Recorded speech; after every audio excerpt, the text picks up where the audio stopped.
Hello everyone, welcome back. Welcome back to Math with Gustavus. In this lesson, we'll be focusing on dividing fractions.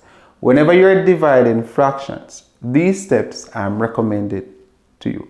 Step 1, you keep the first fraction as is. The second step, you change the division sign to multiplication. The third step, you reciprocate the second fraction, or you flip it, meaning the numerator becomes the denominator and the denominator becomes the numerator. Now, fourth, the fraction now become, or the problem now become a multiplication. And as such, you need to multiply. Let's jump right into this question. All right, so the first fraction is a quarter divided by 5/4. So for the first step, we need to keep the first fraction. That is, write it back as is. So it's going to be 1/4. The second step is to change the division sign to multiplication. All right, so replace the division sign, put multiplication. The third step is to reciprocate the second fraction, meaning you bring the denominator to the bottom and bring the denominator to the top. So this will now be what?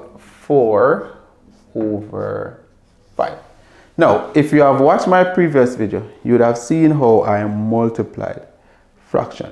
And if you look now, the problem is now multiplication. And as such, we're going to multiply the numerator. So it's going to be 1 times 4, which will give us 4. Then we multiply what? 4 times 5, which will give us what? 20. Afterwards, you need to assess this fraction. Look to see if you can reduce it. Is there a common factor to 4 and 20, except 1, of course? Let's think about that. Is there a number that can go into 4 and 20 without a remainder? I'm giving you 5 seconds. What do you say? Someone said 1. No, not 1. Did someone say 2? Yes, 2 can work. Is there a higher one? Did someone say 4? Good job, guys. After you have identified your highest common factor, you're going to use that number to divide both the numerator and denominator. Given that the highest common factor is 4, you're going to extend your fraction line and divide the numerator by 4 and also divide the denominator by 4. For the numerator, it is 4 divided by 4, which is equal to 1. And for the denominator, it is what? 20 divided by 4, which is equal to 5. So the final answer, that is, the answer in its simplest form, is equal to what? 1/5. And that is how you divide fractions. Let's look at number 2. Again, the first step is to write back the first fraction as is. So it will be 1/4. Afterwards, you change the what? Change the division to multiplication. And then the third step, you reciprocate the what? The second fraction. So this will now become what? 9/7. The problem is no longer a division one, it's now a multiplication. And as such, if you watch my previous video, you simply multiply the numerators, which in this case is 1 times 9, which will give us 9. Write a fraction bar, then you multiply 7 times 4, which will give us 28. If you assess this fraction carefully, it is a proper one. You'll notice that the highest common factor is 1, which if we reduce that, we'll get back what? 9/what? 28. And as such, we leave this fraction as is because it is in its simplest form. Let's look at number 3. Follow the steps. This time we can move a little bit faster because we should know the steps by now, right? So you keep, change, some persons say flip, or keep, change, reciprocate. So you keep the first fraction, so it's 5/2, then you change the division to multiplication, and then you reciprocate, you flip the second fraction. So that would be 7/10. Afterwards, you multiply the numerators, right? So it's 5 times 7, which will give us 35, and then 2 times 10, which will give us 20.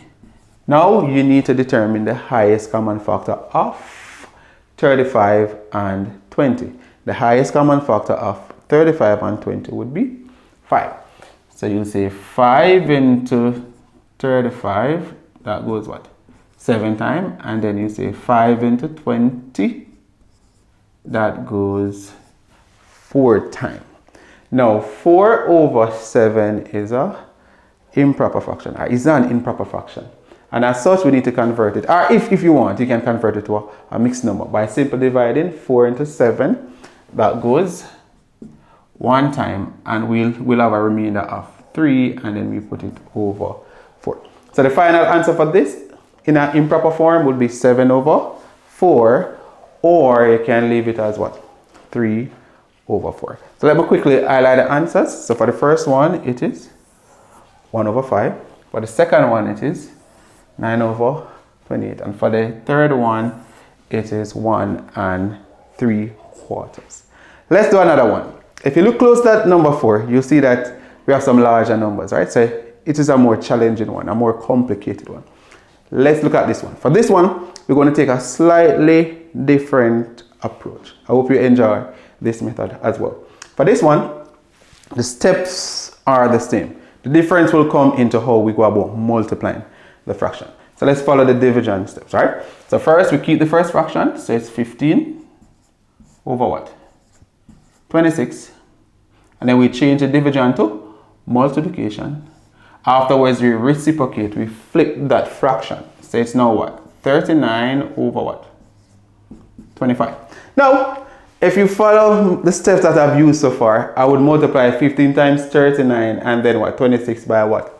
25. But if you notice, we'll end up with a very large number that would be very challenging. Not impossible, very easy over time, right? But it will be very challenging to simplify or reduce, especially under exam constraint.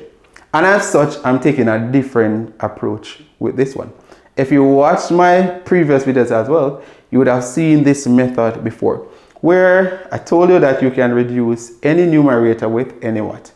Denominator, right? So you can check up, down, which is vertically, to see if you can reduce those, or you can check what? Diagonally. You can check the 15 and the 25 and the what? 39 and the 26. So let's try up, down first. What is the highest common factor of 15 and 26? In that case, the highest one is 1, so we'll just leave it as is. And then for 39 and 25, it is also 1. So we'll leave it as is. So let's check the diagonal. Here we have 15 and 25. So when you see 15 and 25, the first thing that should come to your mind is 5 times, right? 5 1 5, 5 2 10, 5 3 is 15, 5 4 is 20, 5 5 25. So we know that 5 can go into 15 and 25. So 5 into 15, that goes what? 3 times. And 5 into 25, that goes what? 5 times. Let's look at the next diagonal. Now we have 39 and 26. For some persons, they might find this one challenging. So let me introduce it to your 13 times quickly. So you have 13, then you have what? 26, and then you have 39, and so on. So you can investigate your 13 times. Alright? So 13 is common to both what? 26 and 39. So let's cancel. So 13 into 26, that goes what? 2 times. And 13 into 39, that goes 3 times. So we are left with now, in its reduced form, 3 times 3 in our numerator, which is equal to 9. And then 2 times 5, which is equal to 10. So our final answer for number 4 would be 9 over 10. Now we're at the exciting part, when it's your time to show me that you understood what I've done here. At this time, you can pause the video, or at the end, you can invite over all the friends, family members, colleagues, everyone to attempt this question. When you finish, ensure that you put your answers in the comment section. Thank you very much for watching, guys, and please ensure that you subscribe and encourage everyone else to subscribe as well. See you soon.